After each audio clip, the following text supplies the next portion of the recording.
अच्छा जी, question number 21 start करते हैं।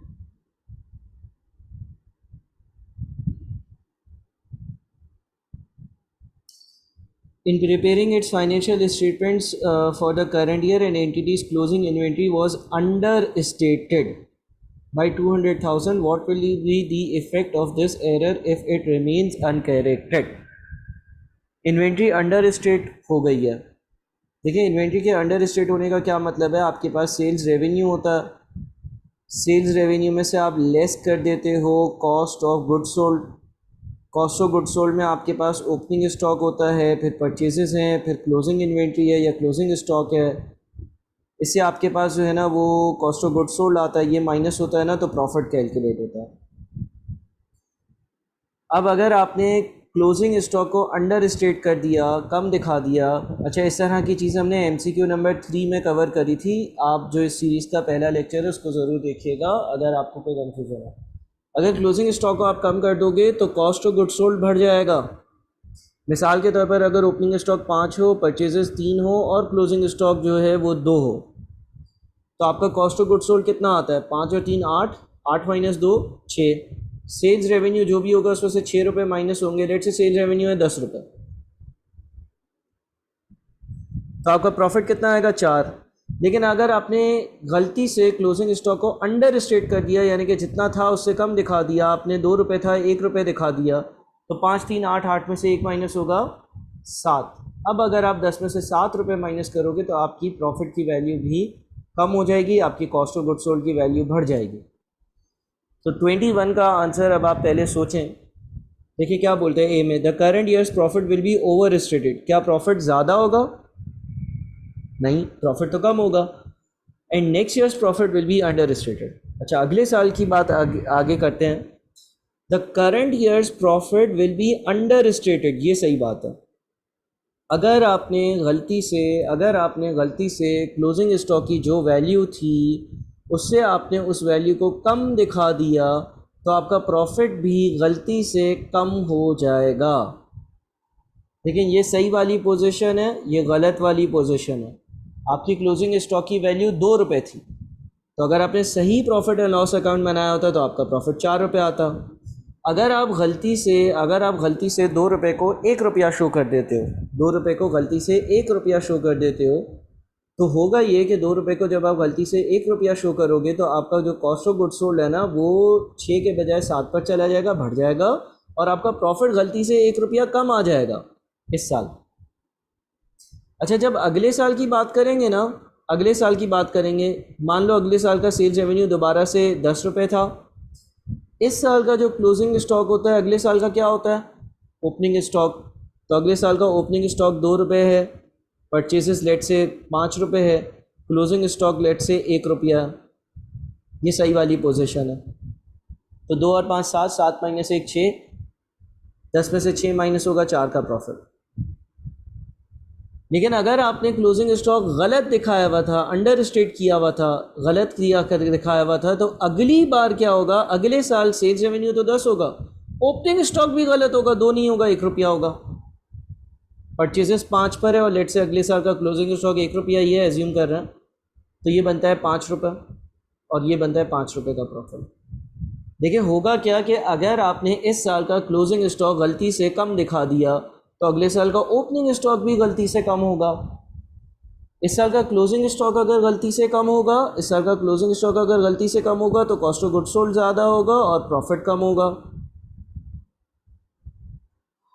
इस साल का क्लोजिंग स्टॉक अगर कम होगा तो अगले साल का ओपनिंग स्टॉक भी तो कम होगा, और अगर अगले साल का ओपनिंग स्टॉक कम होगा, जो होना चाहिए उससे कम होगा, तो आपकी कॉस्ट ऑफ गुड सोल्ड की वैल्यू जो है वो कम हो रही है और प्रॉफिट जो है वो बढ़ रहा है। यानी कि इसका सही आंसर बी होगा, current years profit will be under stated. Current year का प्रॉफिट अंडर स्टेटेड होगा, कम होगा, and next years profit will B over stated. मगर अगले साल का प्रॉफिट जो है वो ओवर स्टेट वावा होगा। ओवर स्टेट यानी कि ज़्यादा वावा होगा। और बात सारी ये है कि इस साल का प्रॉफिट अंडर स्टेट इसलिए हो रहा होगा क्योंकि जब आप क्लोजिंग स्टॉक की वैल्यू को कम कर दोगे तो कॉस्ट बढ़ा दोगे, आप 6 रुपये के बजाय 7 रुपये कर दोगे। आराम से इसको सोचिएगा, ऐसे MCQ बहुत आते हैं। और आराम आराम से पॉज कर इस MCQ की जो भी ये वर्किंग मैंने करी है इसको अपने पास नोट ज़रूर करें। Question number 22. Maria had opening inventory of 900 units at rupees 5 on 1st January. During the month, she had following purchases and sales transactions. Maria uses periodic weighted average method. Periodic weighted average cost method for inventory valuation. What is value of closing inventory at 31st of January 2019? Periodic weighted average method में हम लोग पूरे period में जितनी भी purchases करी हैं उसकी एवरेज एक साथ कैलकुलेट करते हैं। तो अगर मैं लेट से यूनिट्स की बात करूं तो हमारे पास जो है ना वो ओपनिंग स्टॉक है 900 यूनिट्स। उसके बाद हमने जो है वो 5 जनवरी को 1000 यूनिट्स खरीदे। उसके बाद मैंने 15 जनवरी को 600 यूनिट्स खरीदे। तो टोटल जो यूनिट्स मैंने ख़रीदे 900, फिर 1000 और फिर 600। टोटल मैंने 2500 यूनिट्स परचेज़ करे, ठीक है ना। टोटल मैंने 2500 यूनिट्स खरीदे हैं और इनकी जो कॉस्ट थी जो ओपनिंग के 900 यूनिट्स है वो 5 रुपये पर यूनिट के हिसाब से था। तो 900 इंटू 5 जो है वो बनता है 4500। फिर जो 1000 यूनिट्स परचेज़ करे वो 6 रुपये के हिसाब से करे तो 1000 इंटू 6 बनता है 6000। फिर जो मैंने 600 यूनिट्स परचेज़ करे वो 7 रुपये के हिसाब से करे तो 600 इंटू 7 बनता है 4200। यानी कि मैंने जितने भी यूनिट्स खरीदे उसकी टोटल वैल्यू 4500 प्लस 6000 प्लस 4200 14000 और 700। तो एवरेज क्या आ गई? Average per unit cost 14700 divided by 2500। 14700 divided by 2500, 14700 divided by 2500। Average एक यूनिट की कॉस्ट जो है ना वो 5.88 आ गई, ठीक है। अच्छा, अब इससे ये पीरियोडिक वेटेड एवरेज होता है ना, जिसमें हम पूरे पीरियड में जितनी भी यूनिट्स खरीदें और जितनी भी उसकी कॉस्ट थी उससे एवरेज कैलकुलेट कर लेते हैं एक यूनिट का। अब इसका कहना था what is the value of closing inventory. अच्छा देखिए, 2500 यूनिट्स जो है ना ये या तो आपके पास ओपनिंग स्टॉक में पड़े हुए थे या आपने परचेज़ करें। इसमें से आपने एक बार 1250 और एक बार 550 बेच दिए हैं। तो आपने जो 1250 बेचे और जो आपने 550 बेचे ये हम माइनस कर देते हैं। 2500 माइनस 1250 माइनस 550, तो आपके पास 700 यूनिट्स बच गए। अब आपके पास 700 यूनिट्स बच गए। अब आपके पास जो ये 700 यूनिट्स बचे हैं क्लोजिंग इन्वेंट्री में, इसके हर यूनिट की वैल्यू जो है ना वो 5.88 होगी। तो 700 यूनिट्स की वैल्यू क्या होगी? 700 इंटू 5.88 यानी कि 4116 होगी। तो 22 का आंसर जो है ना वो बी आएगा, क्योंकि इससे क्लोजिंग स्टॉक की यूनिट्स की टोटल वैल्यू पूछी थी। 23. What is the impact on closing inventory if an item having cost of 2500 and a net realizable value of 3000 has been omitted from year-end inventory count? Closing inventory की जो total value है उस पर क्या फ़र्क आएगा अगर एक चीज़ जिसकी कॉस्ट 2500 थी और जिसकी NRV 3000 थी उसको काउंट करना, गिनती करना मैं भूल गया हूँ। तो भाई पहले तो लोअर ऑफ कॉस्ट और NRV के हिसाब से इसको 2500 पे रिकॉर्ड करना चाहिए, और जब आप इसको काउंट करना भूल गए हो यानी कि आपकी जो क्लोजिंग इन्वेंट्री की वैल्यू है वो कम रिकॉर्ड हुई भी होगी और 2500 से कम रिकॉर्ड हुई भी होगी। तो आपका आंसर ए होगा। 24. If closing inventory is accounted for as rupees 240,000 instead of rupees 180,000, then अगर closing inventory if closing inventory is accounted for as 240,000, अगर क्लोजिंग इन्वेंट्री को आपने 2,40,000 मान लिया था, इंस्टेड ऑफ 180,000 था 1,80,000, तो क्या होगा? देखिए, लेट से आपके पास सेल्स रेवेन्यू है लेट से 5 लाख, मिसाल ले लो। ओपनिंग स्टॉक है आपके पास 1 लाख, परचेजेस है आपकी 4 लाख। सही वाला क्लोजिंग स्टॉक होना क्या चाहिए? 1,80,000। ऊपर वाली वैल्यूज ऐसे एज्यूम कर लो, तो 1 lakh plus 4 lakh minus 1,80, cost of goods sold होना चाहिए 3,20,000। और प्रॉफिट कितना होना चाहिए? 5 लाख माइनस 3,20,000, यानी कि 1,80,000 का प्रॉफिट होना चाहिए।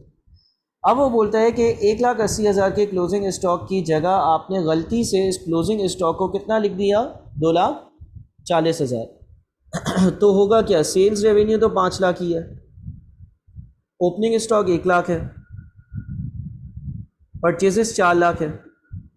जो आपके पास क्लोजिंग स्टॉक था वो आपने जो है ना वो गलती से 2,40,000 लिख दिया।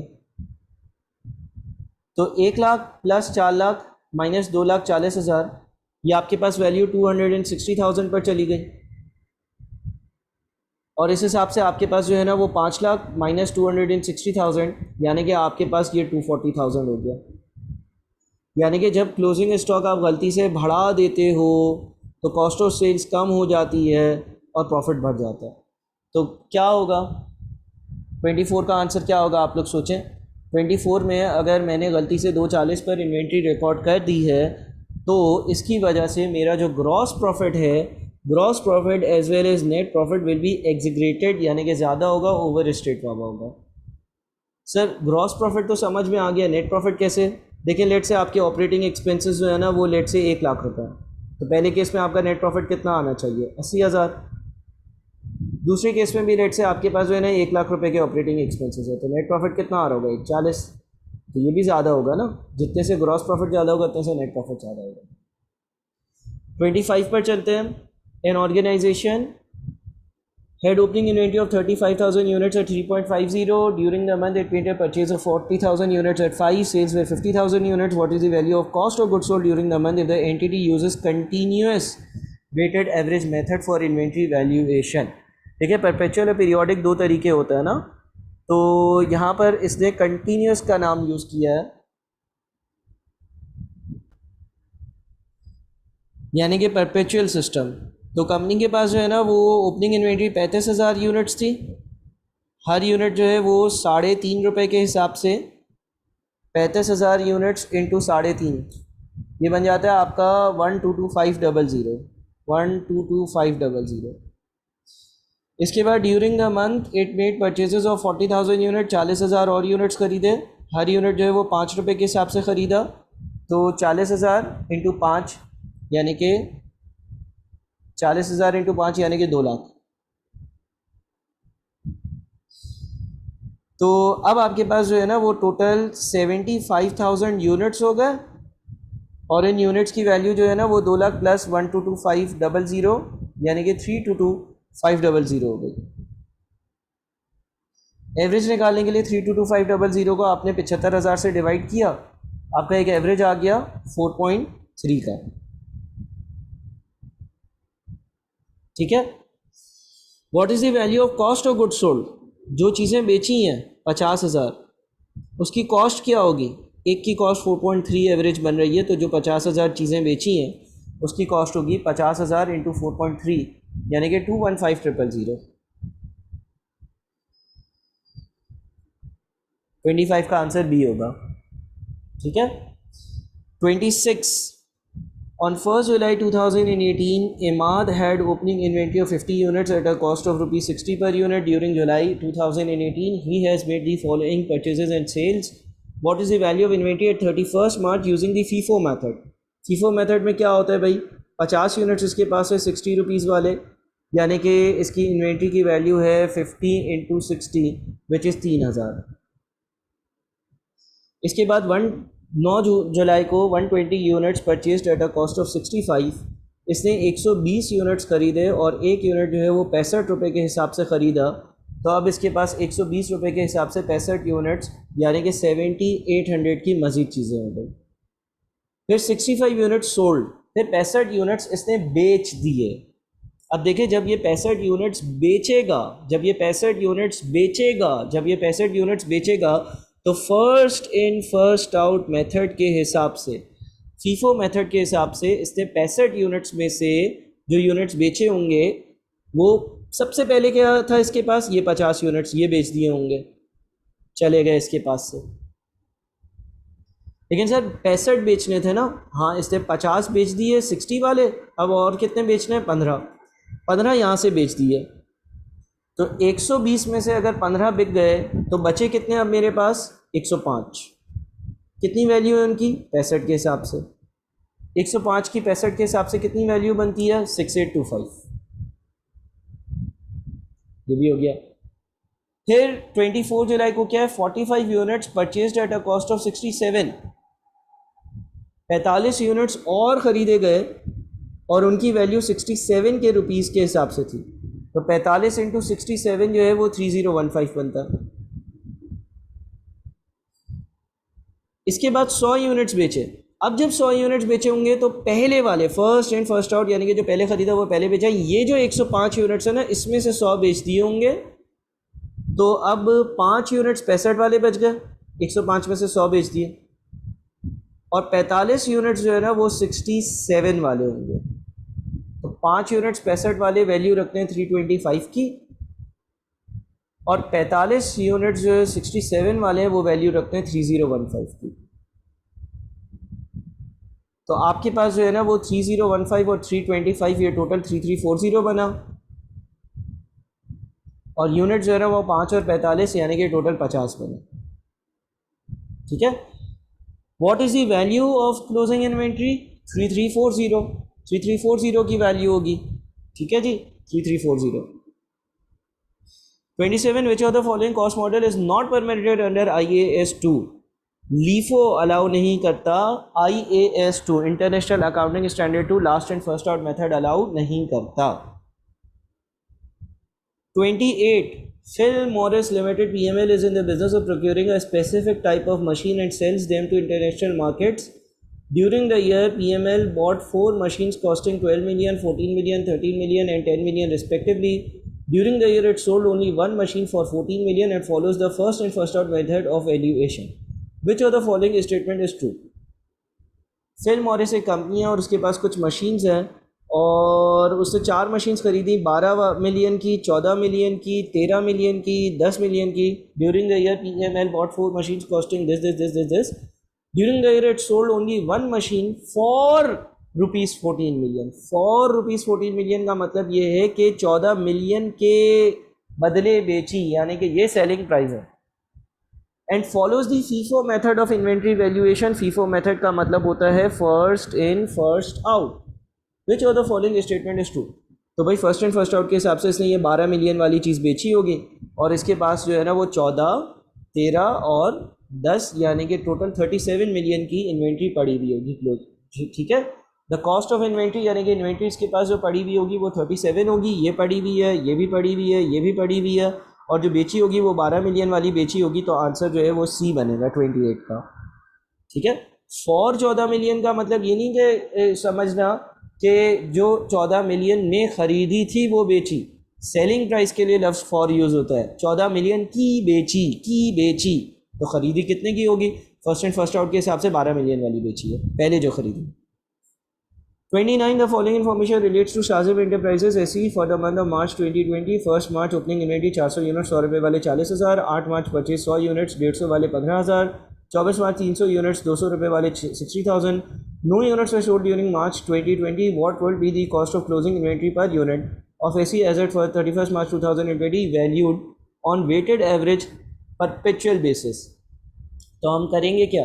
हम अपने पास जितनी भी इन्वेंट्री है उसकी एक एवरेज कॉस्ट कैलकुलेट करेंगे। बड़ा आसान सा सवाल है, और एवरेज कॉस्ट कैलकुलेट करने के लिए करेंगे कुछ इस तरह से कि हमारे पास जो है वो 400 यूनिट्स जो है वो 100 वाले यानी कि उनकी वैल्यू 40,000 है।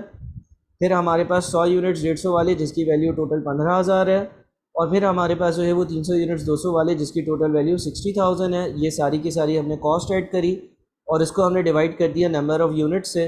तो नंबर ऑफ़ यूनिट्स हमारे पास 400 जमा 100 जमा 300, तो 40,000, 15,000, 60,000 ऐड किया और डिवाइड कर दिया इसको 400 प्लस 100 प्लस 300, यानी कि ये एवरेज बन गया 143.75। ठीक है जी। 30 the following information relates to Shajil enterprises for the month of March. 1 March opening inventory, फिर purchases. No units were sold during मार्च।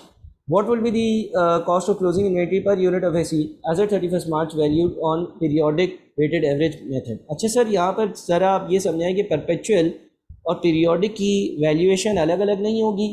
नहीं, इन दोनों सवालों का आंसर जो है वो सेम होगा, वर्किंग भी सेम होगी, सारी चीज़ें सेम होंगी सर। लेकिन परपेचुअल और पीरियोडिक में तो फ़र्क होता है।